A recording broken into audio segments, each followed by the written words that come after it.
Donc bonjour et bienvenue dans ce nouvel épisode des Cercles Vertueux. Aujourd'hui, je vais un petit peu faire une sorte de carte d'identité audio de ma vie, c'est-à-dire que je vais revenir sur les événements importants de ma vie, depuis que je suis tout petit jusqu'à maintenant, de sorte à ce que lors des prochains épisodes, lorsque vous m'écoutez et que vous vous demandez qui est ce gars, vous puissiez cliquer sur cet épisode-ci et avoir toutes les informations, donc depuis que je suis tout petit jusqu'à maintenant, qu'est-ce que j'ai fait, qu'est-ce qui s'est passé. Donc voilà, on revient fortement en arrière. J'ai 3 ans et il y a déjà malheureusement mes parents qui vont se séparer. Donc il me semble qu'au début je faisais une semaine chez l'un, une semaine chez l'autre. Et très peu de temps après, ma maman va se remettre avec quelqu'un d'autre, donc avec mon beau-père italien, dont je vais beaucoup parler, qui a été ma figure paternelle pendant longtemps. Donc elle va se mettre avec cette personne-là. Ils vont créer une société d'infirmières à domicile.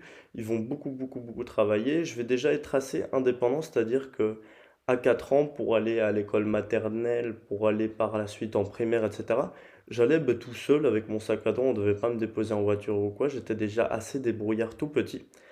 Et donc, je vais à l'école, il n'y a rien de spécial. Je crée un petit peu. J'ai des amis, etc. Enfin, un enfant normal. Et malheureusement, il y avait du coup ce beau-père qui était avec ma maman, qui fait également ma figure paternelle, qui était assez agressif avec ma maman. Et du coup, malheureusement, elle va s'en séparer. Et en fait, pour vraiment fuir le plus loin possible de tout ce qui est ici en Belgique, elle va décider de partir avec mon père biologique en Thaïlande. Donc, mes parents partent en Thaïlande, ils ne sont pas encore ensemble. On arrive en Thaïlande et ils se mettent ensemble là-bas. On commence à vivre là-bas et le projet c'était de rester là-bas, de rester vivre là-bas. Donc je commence à aller à l'école, etc. Je commence à apprendre l'anglais, avoir des amis, je parle avec eux, il n'y a aucun problème. Je commence à même avoir un bon niveau d'anglais vu que j'étais obligé de parler anglais avec les gens qui étaient là-bas. Personne ne parlait français, ou presque personne. Et du coup, je suis en Thaïlande, je vais à l'école, je suis très content. C'est un environnement où je me sentais vraiment bien. Et malheureusement, il y a de nouveau la figure paternelle, mon papa qui ne va malheureusement pas s'entendre bien avec ma maman et ils vont se disputer régulièrement. Et du coup, malheureusement, après 6 mois, donc j'aurai 6 mois ou 8 mois, entre 6 et 8 mois en Thaïlande, on décide de revenir en Belgique avec ma maman.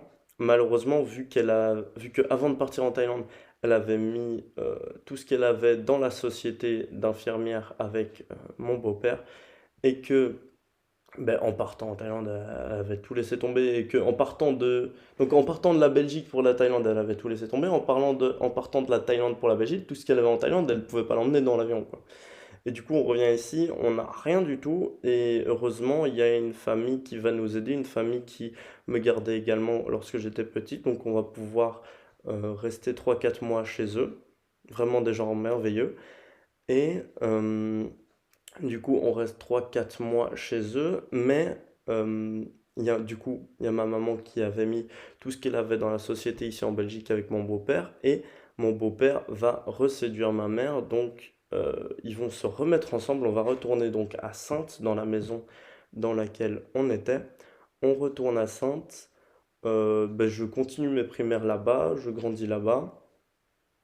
Euh, Par la suite, du coup, je finis mes primaires, je vais en secondaire et je me déplace, tout comme je me déplaçais tous les matins à pied pour aller à l'école, là je dois prendre le bus, donc toujours assez débrouillard. Mes parents ont vraiment dû, sur toute ma vie, très peu me déposer à des endroits. Je me suis toujours arrangé pour trouver des solutions pour aller où je voulais.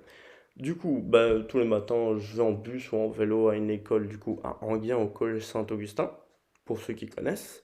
Donc, au collège Saint-Augustin, je suis assez introverti, c'est-à-dire que j'ai peu d'amis. En fait, je suis enfant unique et lorsque je voulais m'amuser, je m'amusais même tout seul dans le jardin, je courais, je m'imaginais me battre avec des entités que je retrouvais dans mes jeux vidéo, etc. Et du coup, moi j'avais une mentalité encore de gamin, quoi. Et du coup, j'arrive au collège et là, il y a tout le monde qui se moque de moi parce que j'étais assez spécial, vu que je courais un petit peu partout. J'étais là, les gars, venez, on joue, on joue, on joue. Mais les gens, ils commencent en secondaire être plus sérieux, etc.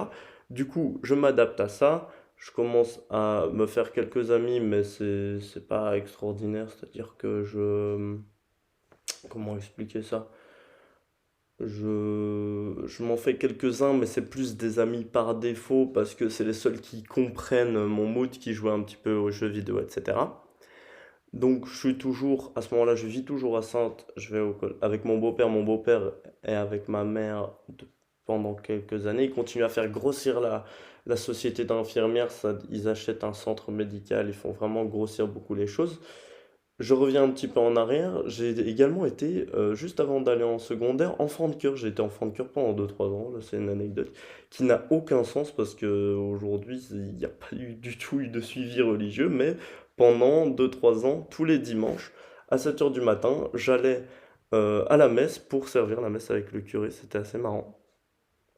Et du coup, de retour au collège, j'étais également en immersion en néerlandais, donc j'ai été en immersion néerlandais depuis que je suis tout petit jusqu'à cette étape-là, et malheureusement en troisième secondaire, il y a des problèmes, c'est que ben, je n'arrive plus à suivre le néerlandais.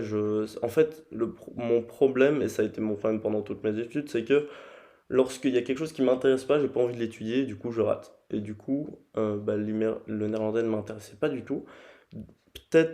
C'était peut-être une forme de vengeance de doubler pour faire comprendre à ma mère que l'immersion c'était pas bon pour moi. Je double, je décide de changer d'école parce que je ne voulais pas recroiser mes amis qui étaient un an plus haut, etc. Je vais à une école à Tubize. Je vais à ce moment-là bah, tous les jours en vélo à l'école. J'habite à Saintes, je vais à l'école à Tubize, mais du coup il y a également la société d'infirmières, le centre médical qui est à Tubize. Donc en revenant de l'école, j'allais là-bas. Du coup, à ce secrétariat médical, donc pour les infirmiers, etc., il fallait quelqu'un pour encoder toutes les prises de sang, etc., qu'on faisait au centre médical. Donc c'est mon premier job étudiant. À 15 ans, je commence à travailler au secrétariat médical de ma maman. Je l'aide à faire plein de choses. Les travaux un petit peu qu'on donne aux stagiaires, ben, j'étais le stagiaire, je faisais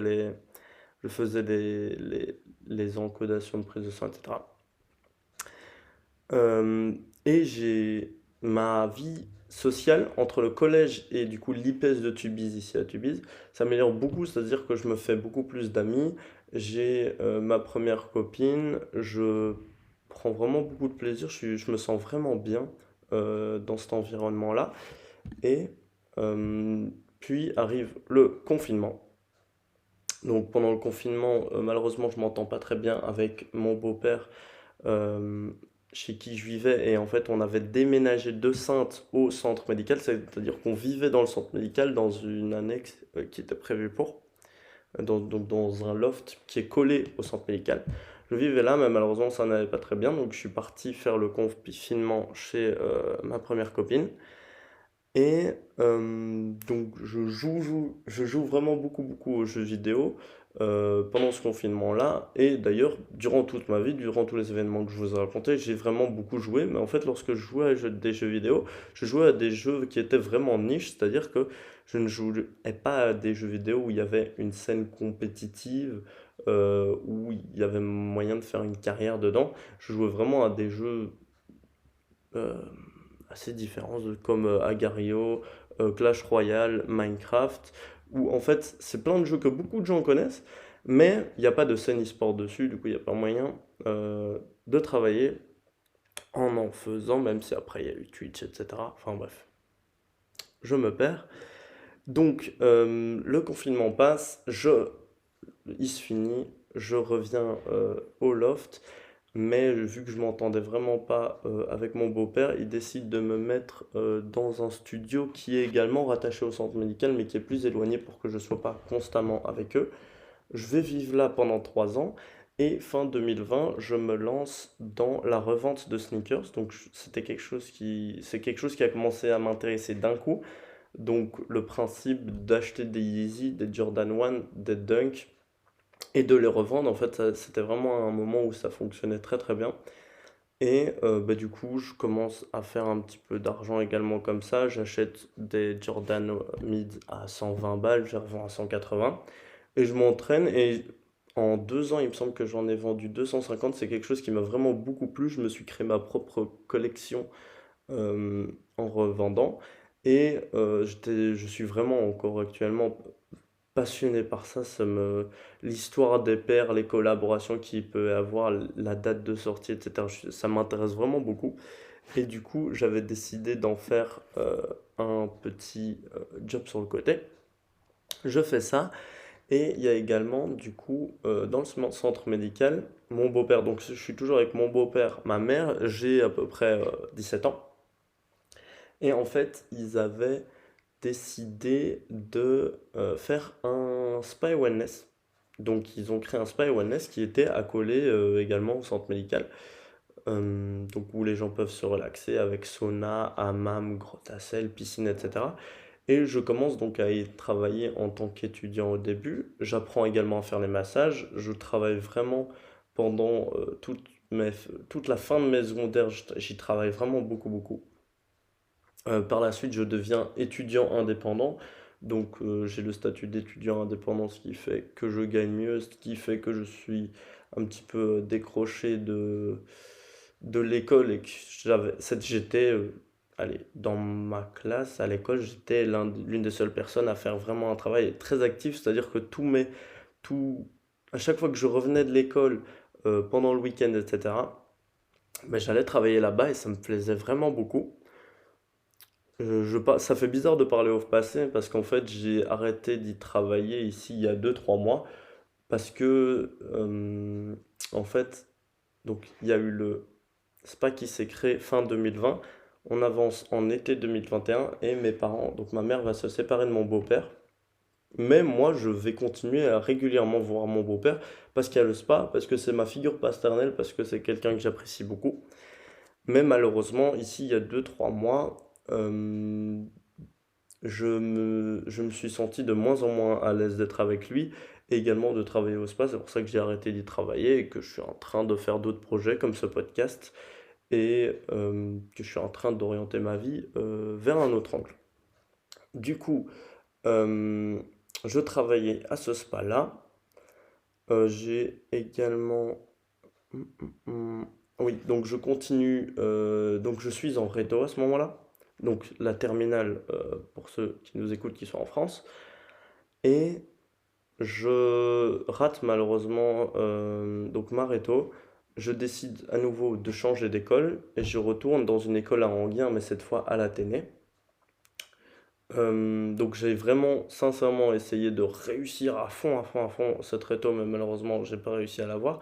Mais si je suis réaliste, j'aurais dû la doubler en cinquième. J'aurais dû doubler en cinquième, mais vu qu'il y a eu le confinement, bah, il laissait plus ou moins passer tout le monde. Et du coup, bah, mon retard de la cinquième, je me le suis pris en réto.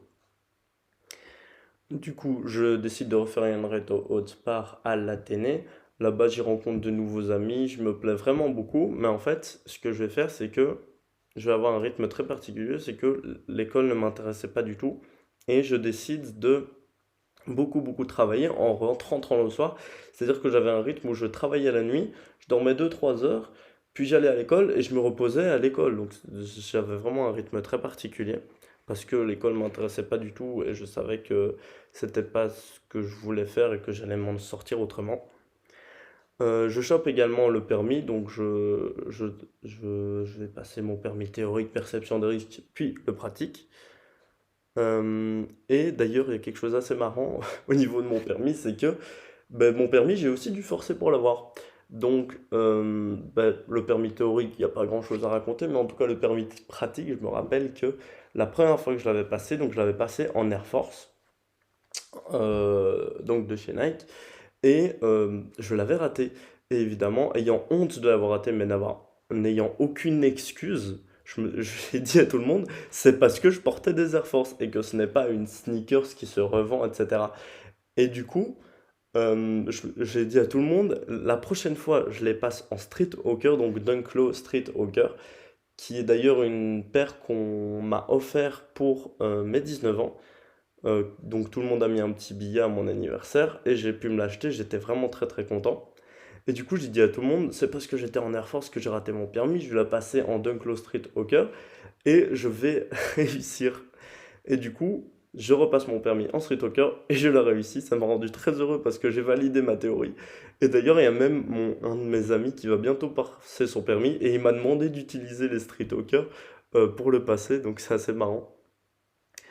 Du coup, il y a ça, je réussis mon permis, je continue l'année. Et en fait, en fin 2021, début 2022, je vais commencer à m'intéresser vraiment beaucoup aux crypto-monnaies, au Bitcoin, à l'Ethereum, etc.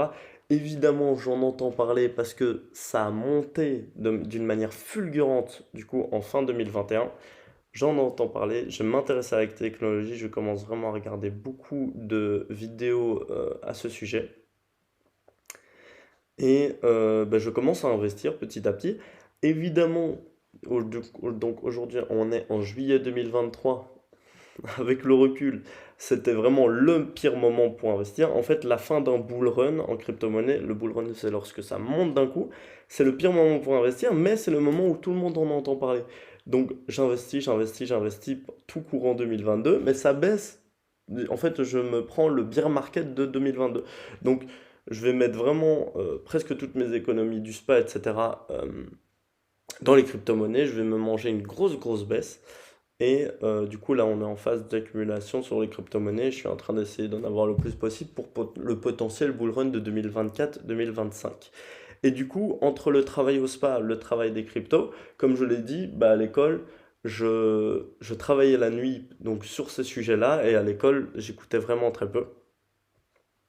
Il y a même d'ailleurs mon cours de maths où je me rappelle avoir plus dormi que écouter en cours. Que, rien que le fait d'être éveillé, je suis sûr, si on fait des statistiques, j'ai plus dormi à ce go que j'étais éveillé, quoi. C'était vraiment, je me reposais un maximum pendant les cours pour avoir de l'énergie, pour apprendre des choses pendant la nuit. Et du coup, c'était assez particulier comme manière de travailler.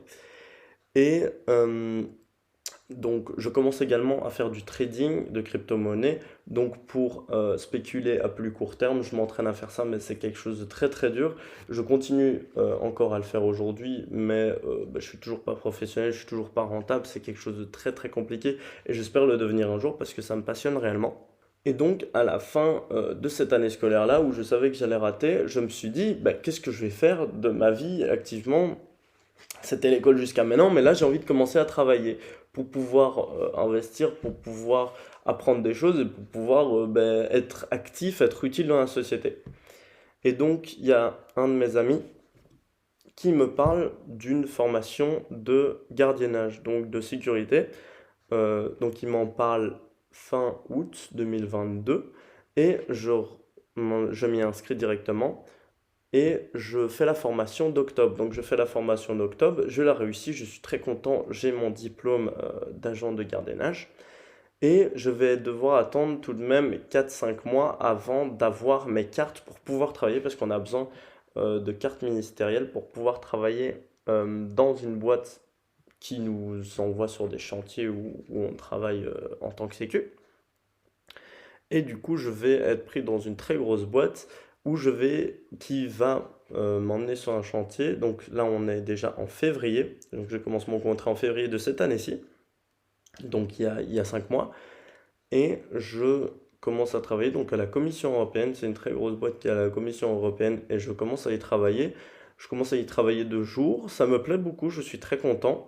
Je prends un rythme de travail et ça me fait vraiment plaisir. Et par la suite, j'ai décidé de passer de nuit. Donc actuellement, je travaille de nuit à la Commission européenne et c'est un travail qui me rend vraiment très heureux. Je peux même me permettre, dans la situation où je suis, à écouter des podcasts, à apprendre vraiment plein de choses pendant que je travaille et ça me rend vraiment heureux. Donc, je travaille là en ce moment. Je commence également, donc, en travaillant à écouter vraiment beaucoup de podcasts parce qu'en fait, bah, il y a beaucoup de moments où je suis seul, où je peux avoir une oreillette et où j'écoute beaucoup de podcasts. J'en commence à en écouter des dizaines de différents sur plein de sujets différents. Ça me passionne et je me dis que j'ai envie de créer mon propre podcast. Il y a également un ami qui m'a soufflé l'idée, mais par la suite, je voulais le faire de base avec lui. Il viendra certainement dans les prochains épisodes de podcast, donc c'est Flavio. il voulait qu'on fasse un podcast ensemble. Finalement, il était occupé par ses examens, etc. Et donc j'ai décidé de le commencer tout seul. Il y a également, donc ma mère n'est plus avec Papou depuis plus d'un an, et elle avait acheté donc l'appartement ici dans lequel je me trouve. Elle avait acheté cet appartement-ci, donc on déménage ici. Donc ça c'était vers mars. On déménage ici, ça me rend vraiment très heureux d'être ici. J'étais de moins en moins bien dans ma peau lorsque j'étais au centre médical parce que je ne rangeais pas assez. Il y avait la tension également avec mon beau-père, il y avait beaucoup de problèmes et du coup je me sens vraiment beaucoup mieux ici. Euh, Et donc aujourd'hui, ce qui occupe ma vie, comme je l'ai, pour faire un petit résumé, c'est donc mon travail à la Commission européenne de nuit. Je continue à faire du trading. J'ai commencé ici les podcasts. Je suis en train de chercher d'autres projets pour remplacer un petit peu le spa. Et il y a ma maman qui essaye de vendre ses parts du centre médical pour également s'en détacher. Moi, je me suis totalement détaché du centre médical. J'ai racheté la voiture qu'il me prêtait à ce moment-là, etc.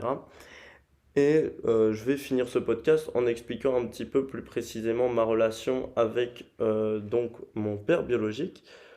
Euh, donc comme je l'ai dit, on a été en Thaïlande. Lui, il a continué en fait. Nous, on est revenu en Belgique, mais mon père biologique, il a continué à vivre en Thaïlande et il faisait des allers-retours en avion pour gérer ses affaires ici, également pour venir me voir. Et en fait, lorsque j'avais 12-13 ans, quelque chose comme ça, à chaque fois qu'il venait me voir, en fait, vu que mon beau-père et ma mère l'avaient diabolisé dans mon esprit. À chaque fois que je voyais vraiment un personnage néfaste pour moi, etc. Et du coup, à chaque fois qu'il venait pour me chercher en primaire, ce genre de choses, je lui disais d'aller à droite, j'allais à gauche pour essayer de le fuir, je courais, j'essayais de tracer en vélo, etc.